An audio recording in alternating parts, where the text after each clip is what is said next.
Paper. I've folded the paper like so. Open it up and turn it round so that you got the line. Then what you want to do is you want to bring the bottom, the folded up edge, up to the top again. Yeah, that's good. Give it a nice crease down. And get ready to do exactly the same on the other side. Right, and again fold that down nice and firmly. And then open them up again, like so.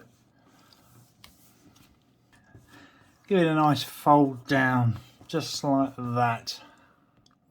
Right, now we want to fold just the tip over this way. On here, here, here and here. So basically what we're trying to do is it's really stiff because the paper's got several folds in it now. And the same here. There we go. Once you've done the four little corners as much as you can, like so, and then just push down them, and I look forward to seeing them. Thanks a lot, guys.